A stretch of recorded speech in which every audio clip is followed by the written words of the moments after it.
menyeberang melalui air, aku akan menyertai engkau. Engkau melalui sungai-sungai, engkau tidak akan dihanyutkan.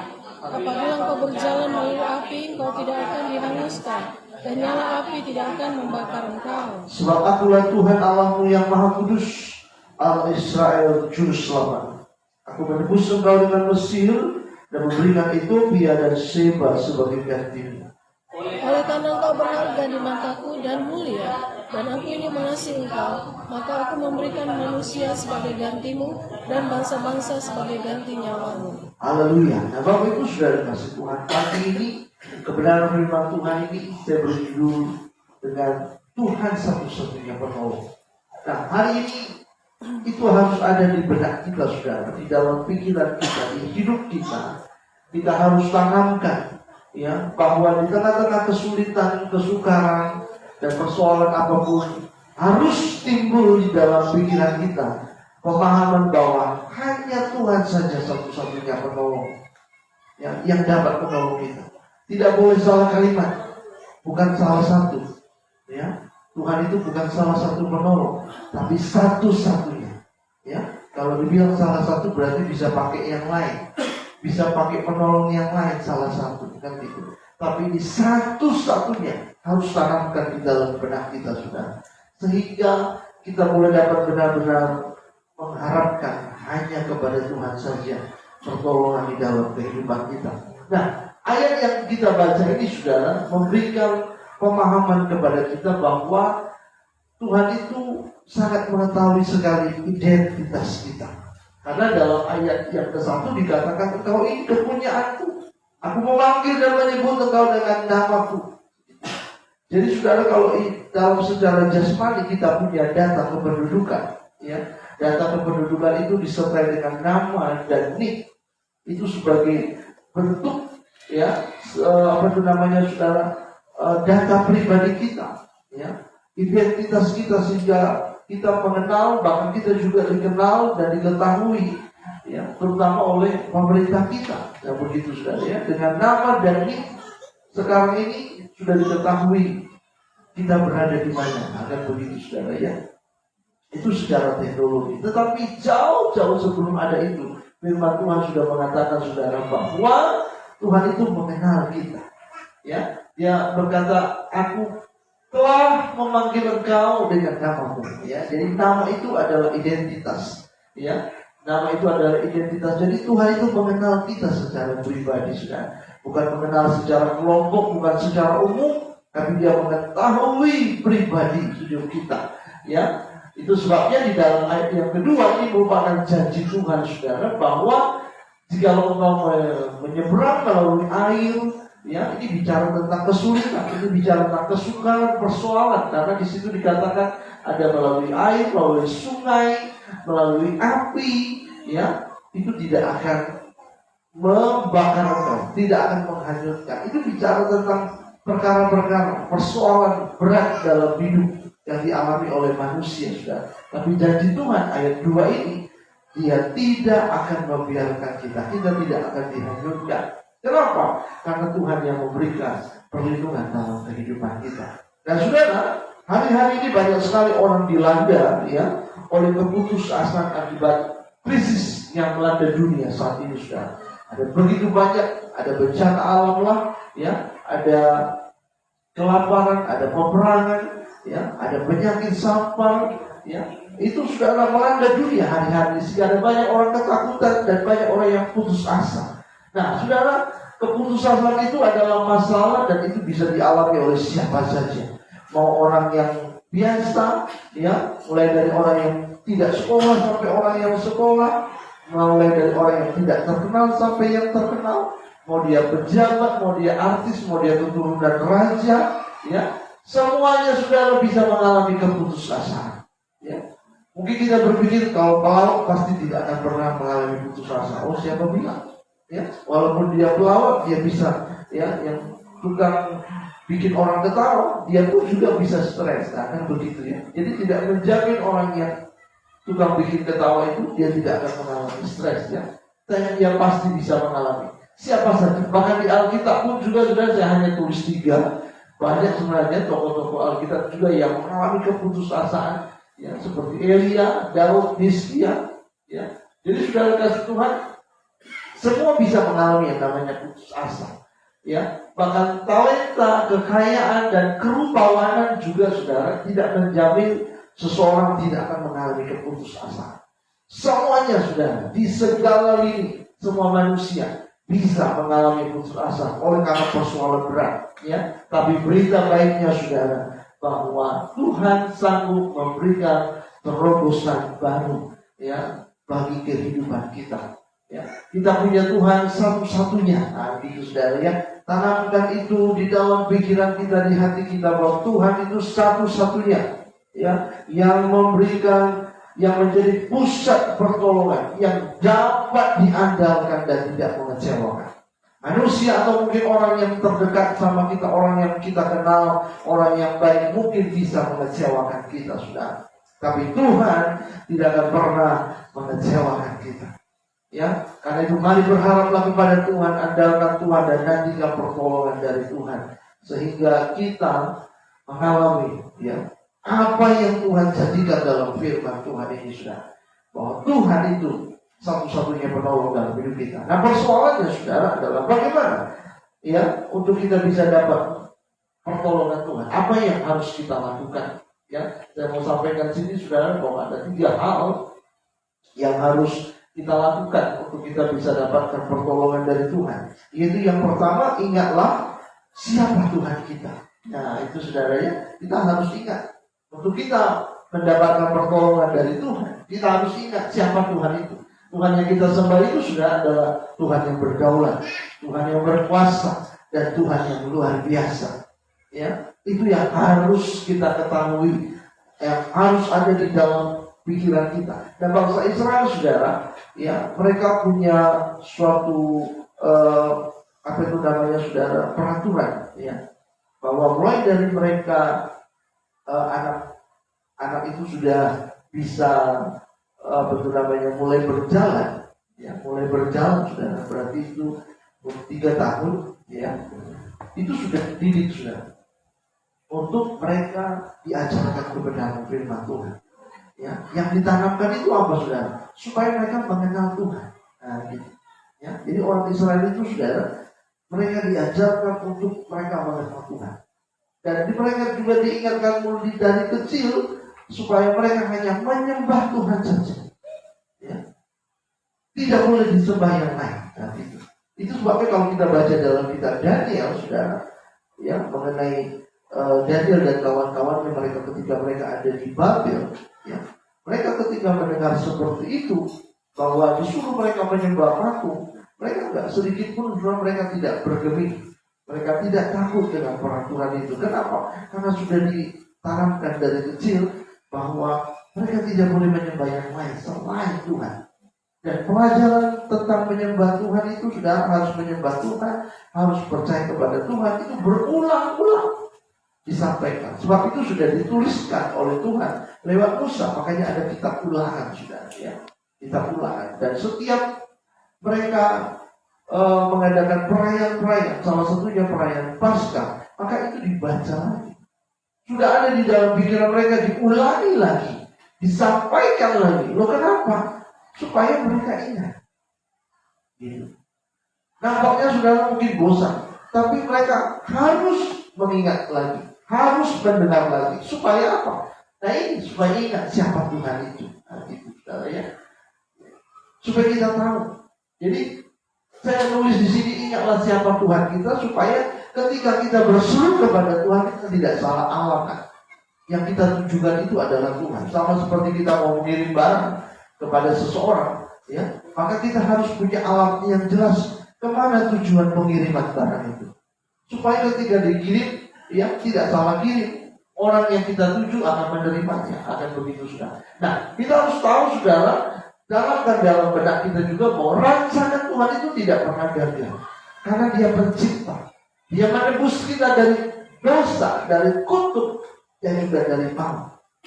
Ya, ini yang harus kita tanamkan di dalam kehidupan kita. Kalau Tuhan Yesus tidak datang ke dalam dunia dan Dia tidak mati di kayu salib, maka kita tidak akan selamat.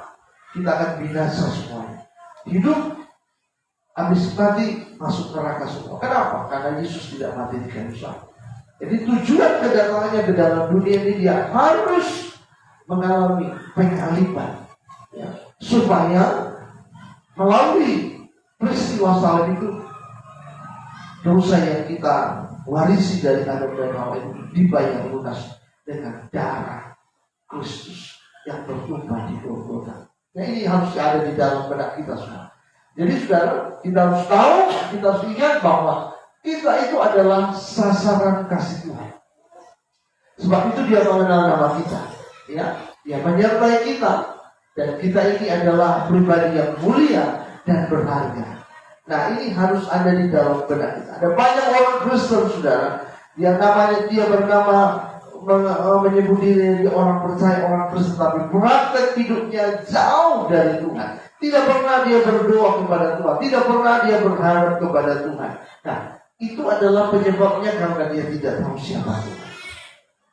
Makanya dia cari pertolongan dari yang lain. Makanya dia gunakan kekuatan dari yang lain. Kenapa? Karena dia nggak ingat siapa Tuhan itu. Bahwa dia itu adalah pribadi yang dikasihi Tuhan.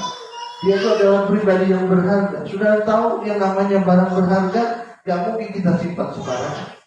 Seperti contohnya emas, kan begitu. Namanya pun barang berharga. Surat tanah, ya, surat berharga apapun kita simpan. Tidak ada orang pernah menyimpan surat berharga itu di ruang tamu, saudara. Tidak pernah orang taruh surat berharga itu di meja makan, ya. Tidak pernah, tapi disimpan. Kenapa, saudara? Karena penting, berharga. Apalagi kita, saudara. Tuhan berkata kita mulia, kita berharga. Berarti kita ada di tempat yang spesial di mata Tuhan, di hati Tuhan. Nah, ini harus ada di dalam pikiran kita, saudara, supaya kita datang kepada Tuhan, supaya kita bisa betul-betul serahkan hidup kita kepada Tuhan. Ya, apapun situasi dan keadaan kita hari ini, saudara, karakter dan kasih Tuhan itu tidak pernah berubah. Ya, manusia bisa berubah. Orang dulu janji sama kita mau menolong kita, ini tiba-tiba berubah. Itu manusia. Itu bisa dimaklumi, saudara. Ya kan? Tapi kalau Tuhan, dia tidak pernah berubah. Hari ini dia berjanji, besok dia tepati janji itu. Sampai kapanpun dia tetap menggenapi janjinya. Dia pasti menolong kita. Ya, jadi saudara, Tuhan itu adalah penolong satu-satunya. Kasih setia Tuhan itu lebih daripada apapun. Ya. Jadi kita harus tanamkan dalam pikiran kita, di hati kita. Kita harus ingat siapa Tuhan itu. Ya. Karena iblis hari-hari ini saudara mau membingungkan kita. Dia mau meragukan kita supaya kita ragu kepada Tuhan. Itu pekerjaannya. Itu sebabnya Tuhan Yesus berkata dalam Yohanes 10 bahwa iblis itu mencuri, membunuh, dan membinasakan.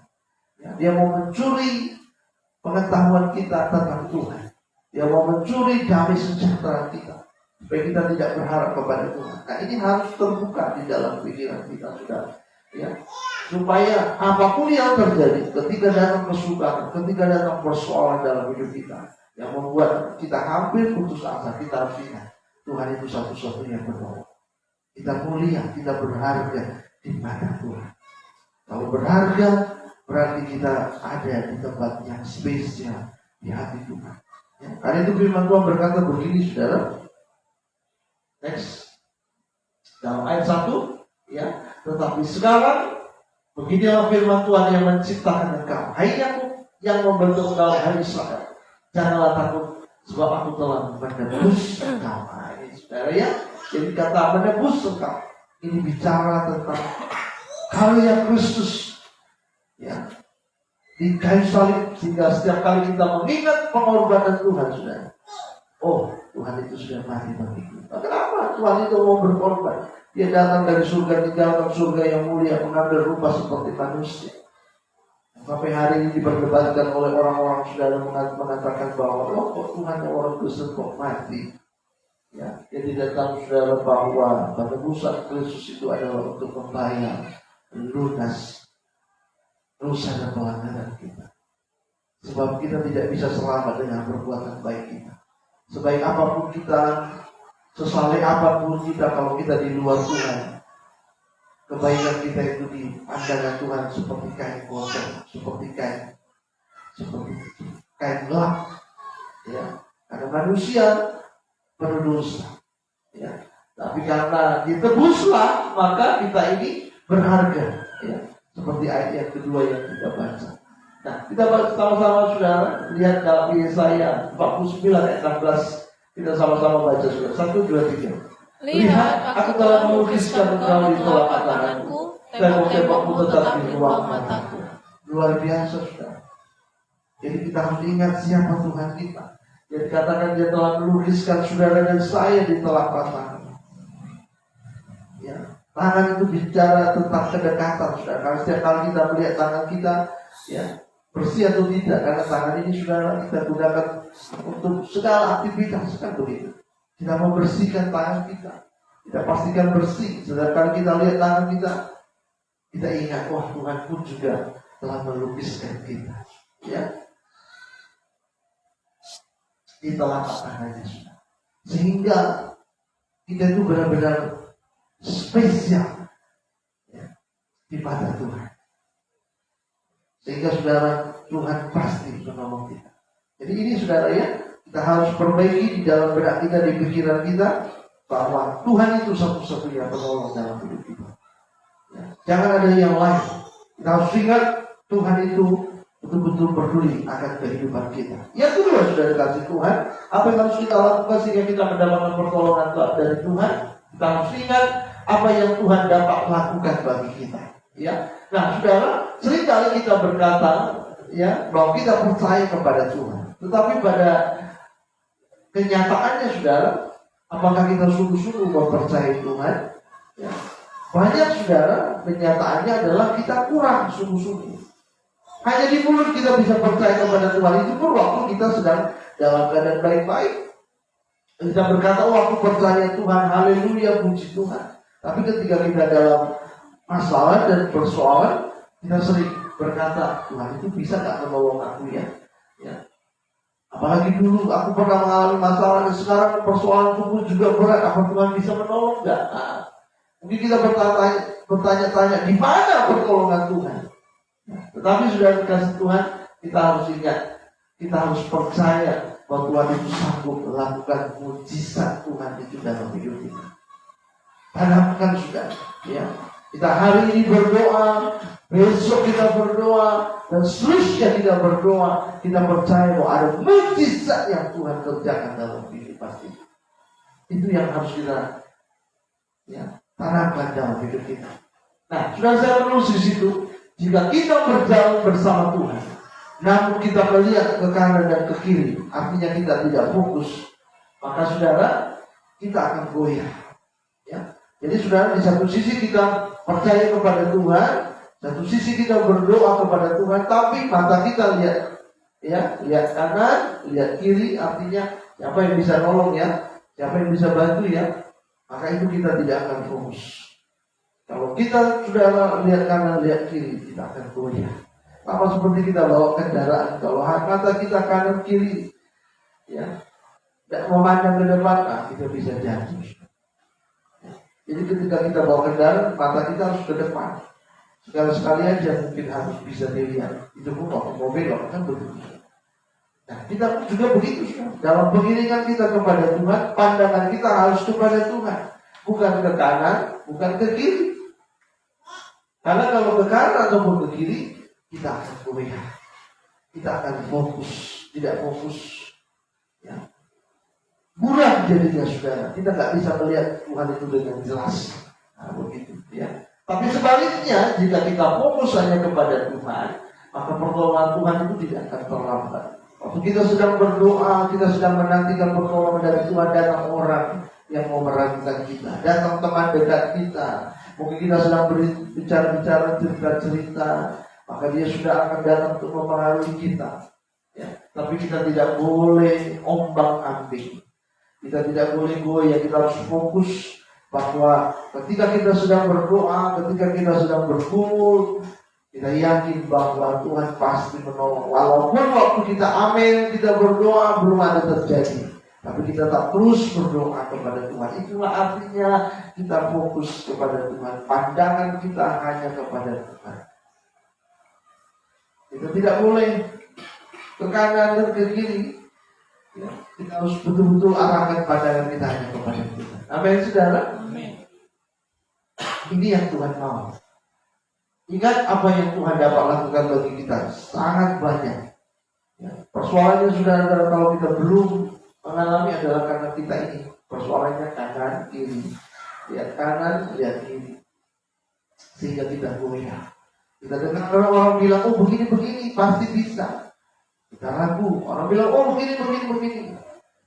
Semua orang bisa membimbangkan kita.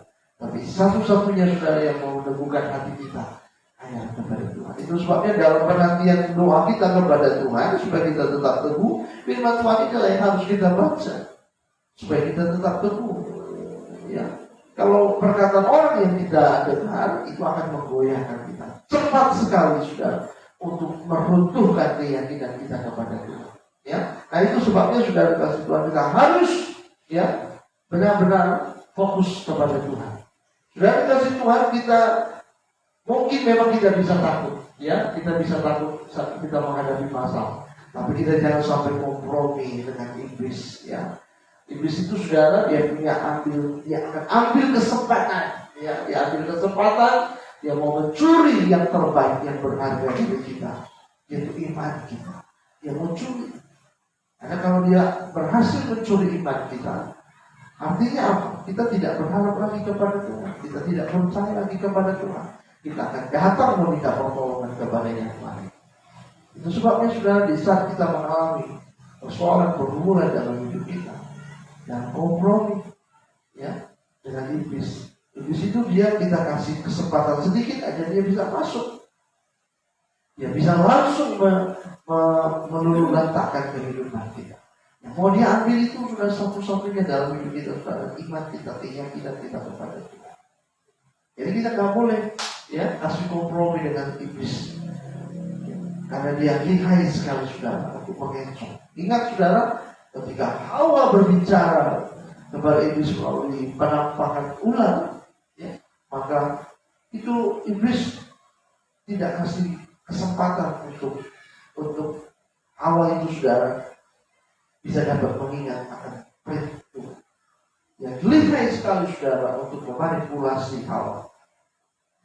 Nah, cara itu masih berlaku sampai hari ini. Itu adalah strategi iblis. Karena itu sudah dalam pengiriman kita kepada Tuhan, memang manusiawi kita kadang bimbang, kadang tidak ragu, kadang kita menanti aduh kapan doa ini dijawab dan begitu kita ya. Tapi yang jelas kita nggak mau kasih kesempatan kepada iblis untuk dia meragukan kita. Ya, Tuhan itu saudara, yang ini luar biasa ya. Saya tulis di situ bahwa Tuhan itu dapat pakai siapa saja, ya, untuk menunjukkan kasih karunia kepada kita. Tuhan bisa pakai siapa saja, pakai orang, ya, pakai orang saudara untuk menjadi saluran menyatakan kasih Tuhan itu kepada kita. Ya. Bukan berarti saudara kita harus berharap kepada manusia, tidak. Tapi Tuhan bisa pakai orang untuk ya kita mendapatkan kasih karunia dari Tuhan. Ya. Nah, kalau hidup kita benar di hadapan Tuhan, kita nggak usah ragu saudara. Ya. Tidak ada yang terlalu sulit, tidak ada yang terlalu sukar bagi Tuhan. Itu sebabnya yang mau kita cari hari-hari ini adalah supaya hidup kita berkenan kepada Tuhan. Bagaimana caranya supaya hidup kita berkenan? Gampang, saudara. Jangan berbuat dosa, jangan lakukan dosa, jauhi dosa. Ya. Maka hidup kita akan berkenan kepada Tuhan. Kita harus berdoa, kita harus baca firman Tuhan. Itu yang hidup yang berkenan kepada Tuhan. Kalau hidup kita biasa-biasanya dari pagi sampai malam kita nonton TV, dari pagi sampai malam hanya internet saja yang kita lihat. Ya. Dari pagi sampai malam kita hanya keluyuran. Dari pagi sampai malam kita hanya cerita aja, ngobrol aja sudah. Tapi kita gak pernah baca firman Tuhan, kita gak pernah berdoa. Nah, mungkin kita berkenan sama Tuhan. Ya bisa. Ya. Jadi Tuhan, kalau kita hidup benar, berkenan kepada Tuhan, tidak ada yang sulit sama Tuhan, sudah. Tidak ada yang suka. Dia siap untuk menolong dan mengubah keadaan kita. Ya. Nah itu sebabnya saudara kita perlu melatih diri kita saudara untuk hidup kita itu terus berkenan ya kepada Tuhan saudara. Jadi persoalan yang kita alami itu saudara ada tujuannya. Jadi di balik persoalan yang kita hadapi, di balik masalah berat, kesukaran yang Tuhan izinkan terjadi dalam hidup kita, adalah untuk menunjukkan kasih Tuhan itu kepada kita. Ya, jadi suatu kehormatan kalau Tuhan itu mengizinkan ya krisis dalam hidup kita. Karena Tuhan itu baik. Dia mau supaya kita mengalami Tuhan dalam hidup kita. Jadi bukan Tuhan itu benci sama kita sehingga dia izinkan masalah terjadi dalam hidup kita. Enggak. Dia izinkan itu supaya kita diproses, kita dibentuk oleh Tuhan. Sama seperti orang membentuk sebuah permata, saudara. Proses untuk buat permata itu menyakitkan sekali. Pengerjaan untuk membuat permata itu sangat menyakitkan sekali.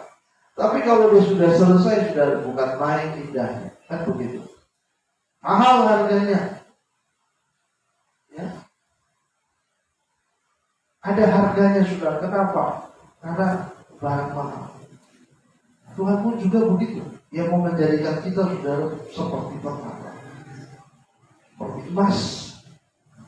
Emas itu sudah dimurnikan dengan api, bukan dengan yang hanya sekedar gosok-gosok aja dia tiba-tiba jadi emas, tidak. Nah begitulah kita saudara. Tuhan bentuk kita supaya kita jadi berharga. Ya.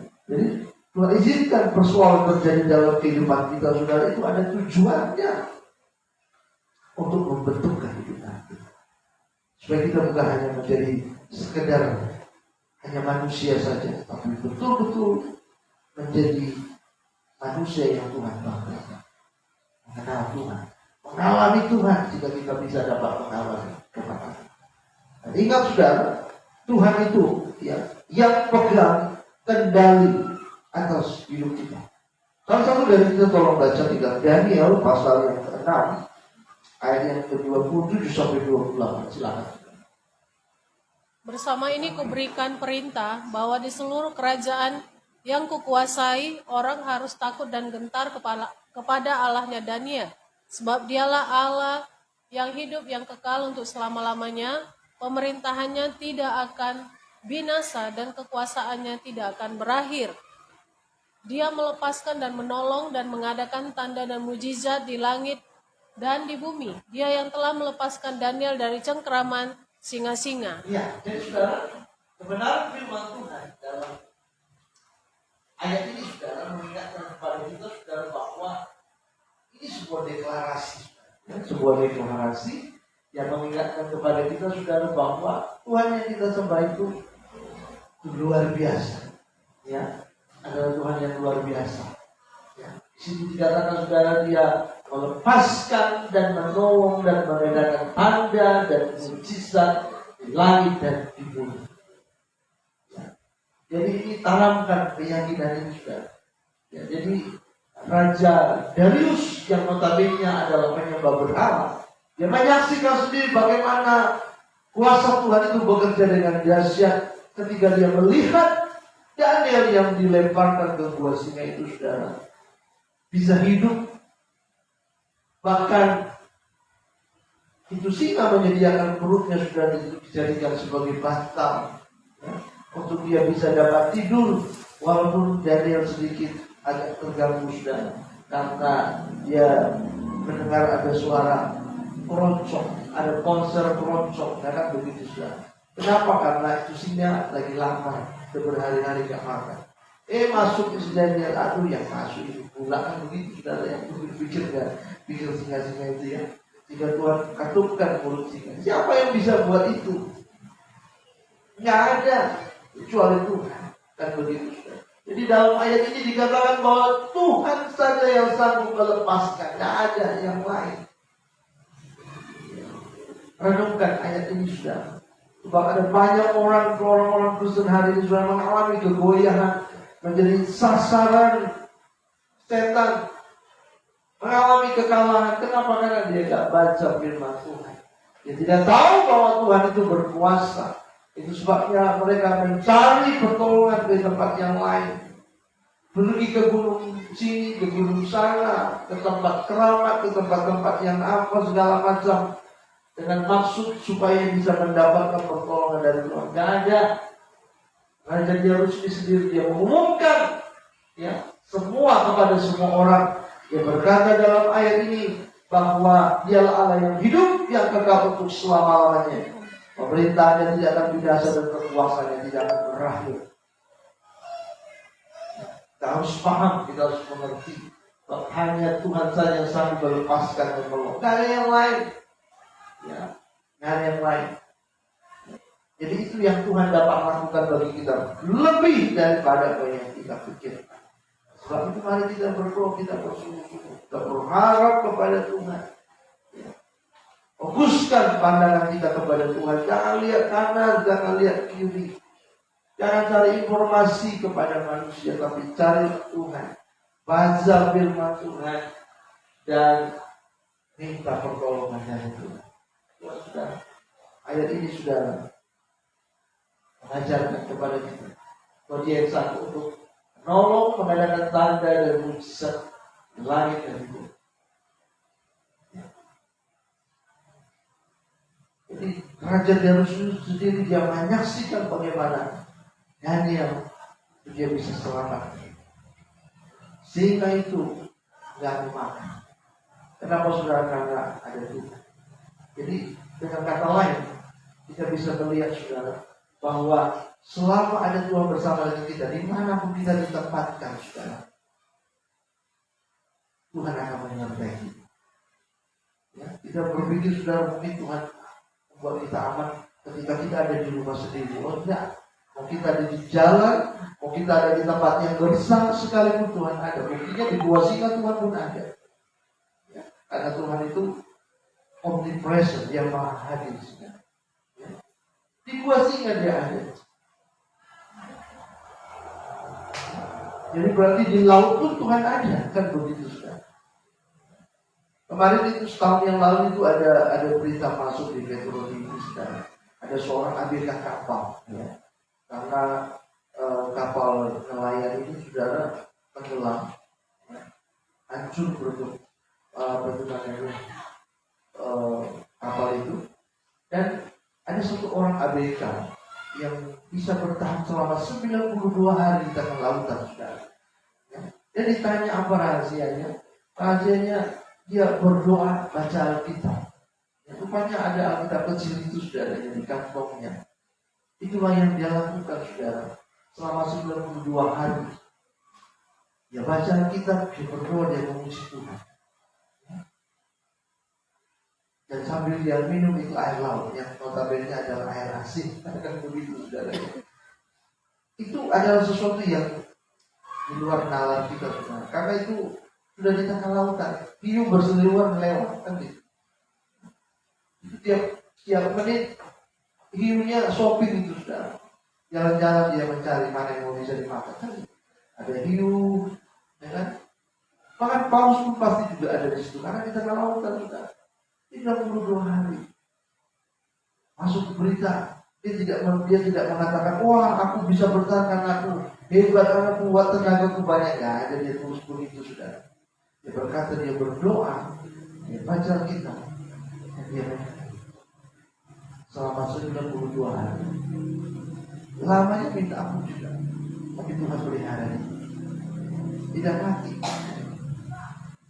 Tuhan izinkan untuk dia bisa hidup, akan begitu sudah. Apalagi hidupnya di tengah lautan.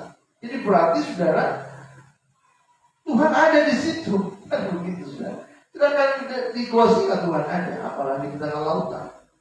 Ya, Tuhan itu omnipresent, yang maha hadir, bisa hadir di mana. Ya. Ketika Paulus dan Silas, ya, langsung tiba-tiba mereka dilemparkan di penjara, Tuhan hadir di situ. Bukti kehadiran Tuhan, itu penjara lepas. Apanya itu? Besi-besinya. Termasuk rantai yang mengikat tangan dan kakinya Paulus Silas. Untung aja mulutnya nggak ditutup, hanya kaki dan tangan. Banyak nyamuk lagi. Ya. Tapi itu Paulus dan Silas memuji Tuhan. Apa yang terjadi? Gempa bumi khusus di situ aja. Gempa bumi hanya di ruang tahanan itu aja. Di tempat yang lain nggak ada gempa bumi. Kenapa? Karena Tuhan hadir di situ. Ya. Itu sebabnya sudah dalam doa pribadi kita, dalam doa keluarga setiap pagi sudah undang Tuhan. Tuhan hadirlah di rumah tanggaku yang kecil ini, di keluarga yang sederhana. Hadirlah Tuhan. Nah, kenapa saudara kok kita undang Tuhan untuk hadir? Karena kalau dia hadir, dia akan mengadakan tanda dan mujizat yang luar biasa. Amin, saudara. Dia akan memberikan pertolongan dalam hidup kita. Ya. Jadi ini luar biasa, saudara. Sebab di Gua Singa Tuhan bisa hadir. Jadi Tuhan itu sudah bukan seperti pejabat, bukan seperti kepala daerah. Kalau kepala daerah sudah disuruh datang ke Gua Singa, dia nggak mau. Ya, jangan ke Gua Singa, sudah tempat gang kecil pun dia nggak akan mungkin mau. Kan begitu. Dia mau di tempat yang terhormat, ada kursi yang empuk, kan begitu. Tapi Tuhan dimanapun dia ada, termasuk di tengah lautan. Kan masih ada simpan videonya itu sudah di sini. Nah, setiap kali sudah saya dalam apa ya, selalu terlihat saya itu itu luar biasa. Waktu saya mengerjakan ini saya ingat, wah Tuhan hadir di tengah lautan, dia bisa hadir. Ya, itu luar biasa. Jadi baca firman Tuhan, doa, ya, sehingga kita sudah mendapat pengalaman mujizat itu. Kita sama-sama baca sudah dalam Roma 8 ayat 32, ayat 37, 1, 2, 3. Tapi dalam semuanya itu kita lebih daripada orang-orang yang menang oleh Dia yang telah mengasihi kita. Amin, saudara. Kita lebih, ya, lebih daripada orang-orang yang menang. Kenapa, saudara? Karena setiap hari Tuhan itu bekerja dengan dahsyat dalam hidup kita. Kalau pemenang itu sekali-sekali, kan begitu, saudara. Itu pun dia harus melatih dirinya sekali-sekali. Tapi kita lebih dari pemenang. Kenapa? Karena tiap hari kita mengalami kemenangan bersama dengan Yesus. Karena Tuhan hadir. Jadi dimanapun tempat dan situasi kita berada, Dia hadir. Karena itu, saudara, tiap hari kita berdoa sebelum kita beraktivitas, Tuhan, Engkaulah yang hadir di tempat jualanku. Kalau kita berjualan, Tuhan, Engkau hadir di tempat pekerjaanku. Sehingga di ruangan tempat kita bekerja itu Tuhan hadir menolong kita. Sehingga saudara kita benar-benar berprestasi di tempat pekerjaan kita. Di mata pimpinan kita, bos kita, itu tuh luar biasa.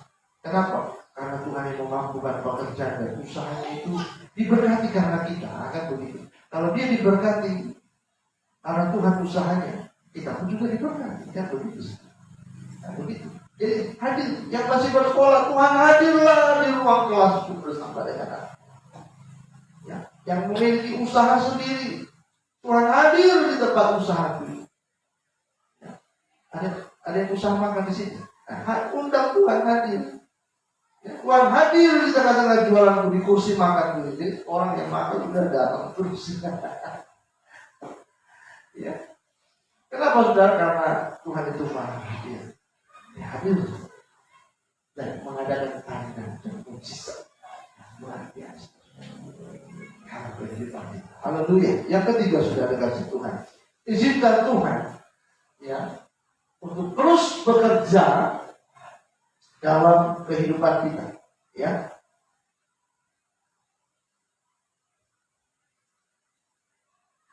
Nah, saudara, jangan pernah kita menyerah, karena rancangan Tuhan itu akan selalu digenapi dan itu membawa kebaikan dalam kehidupan kita. Nah, ada komitmen yang harus kita bangun dalam hidup kita, saudara, yaitu di sini saya tulis, saudara, jangan menyerah, bertekun dan terus bergantung kepada Tuhan. Ya, nah, untuk kita bisa dapat melihat Tuhan itu bekerja dalam hidup kita, ya, dan izinkan Tuhan itu, ya, menyatakan mujizatnya dalam hidup kita, saudara, itu kita harus bangun komitmen. Ya, apa itu? Kita jangan menyerah. Yang kedua, kita harus bertekun. Yang ketiga, kita harus terus bergantung kepada Tuhan. Ini tidak mudah, saudara. Ya, karena tantangannya banyak. Yaitu, nah itu saudara ya.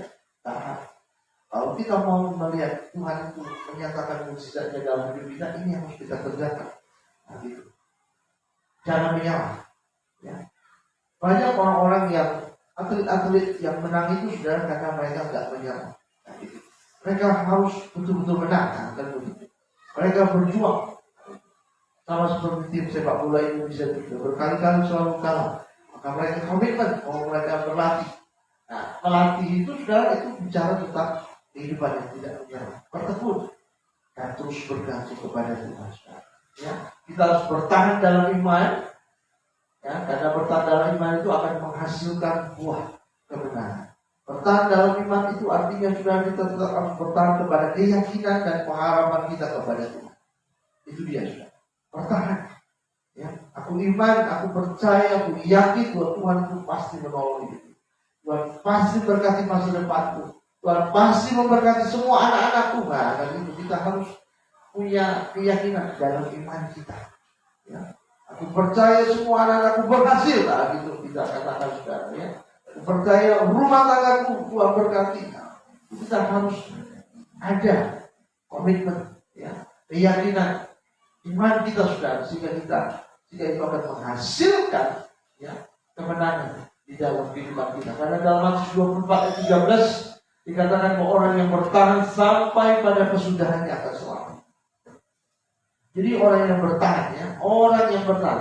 Garis bawah ini sudah kata orang yang bertahan. Artinya ada banyak orang yang gak bertahan, kan begitu.